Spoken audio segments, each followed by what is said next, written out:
पूजा पाठ, कर्मकांड, ज्योतिष सीखने एवं सनातन धर्म से संबंधित वास्तु शास्त्र, जंत्र मंत्र, तंत्र, शास्त्रोक्त ज्ञान प्राप्त करने के लिए जुड़े हमारे इस चैनल से। नमस्कार मित्रों, स्वागत है हमारे इस ज्योतिष शिक्षा के कार्यक्रम में। आज आपके लिए एक अद्भुत भगवान सूर्य की उपासना लेकर के आए हैं। अभी तक बहुत से लोगों को यह नहीं पता है कि भगवान सूर्य को हमको किस मंत्र से जल देना है। यदि इस मंत्र के द्वारा आप भगवान सूर्य को जल अर्पित करते हैं, विद्यार्थी हैं, तो आपको विद्या अध्ययन में सफलता मिलेगी। यदि आप व्यापारी हैं तो आपको व्यापार में भी सफलता मिलेगी, और यदि आप नौकरी करते हैं तो शासन प्रशासन में भी आपकी मजबूती होगी। सूक्ष्म विधि से यह भगवान सूर्य को प्रसन्न करने का है, क्योंकि सूर्य नारायण ही हमारे ग्रहों के अधिपति हैं।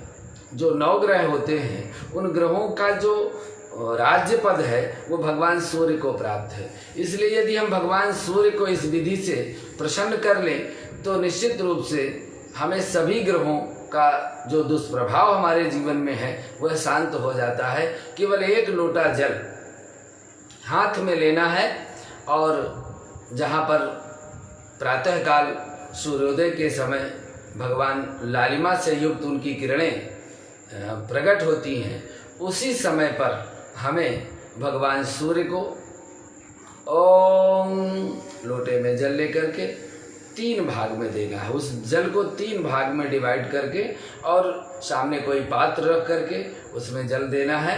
पहले भगवान दोनों हाथ में लोटा लेकर धारा बना करके ओम गणेशोर्यादित्याय नमः, ओम गणेशोर्यादित्याय नमः, ओम गणेशोर्यादित्याय नमः। ये भगवान सूर्य का पौराणिक मंत्र है और बहुत ही अद्भुत मंत्र है।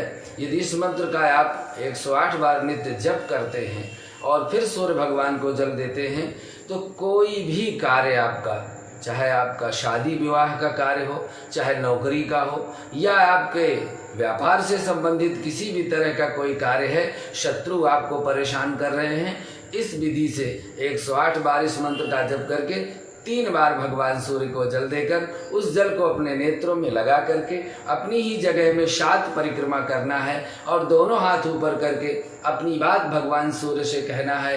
हे भगवान भास्कर, हमें इस कष्ट से, हमें इस परेशानी से शीघ्र ही छुटकारा दिलाएं। ऐसा कहकर प्रणाम करके 5 पैर पीछे की ओर पीछे से चलना है, और फिर इसके बाद अपनी तरफ सीधे जाना है। यह क्रिया निश्चित रूप से आपके जीवन में अद्भुत परिणाम देने वाली है। आज के लिए बस इतना ही। अगले भाग में पुनः आपके लिए एक नया प्रयोग लेकर के मिलते हैं।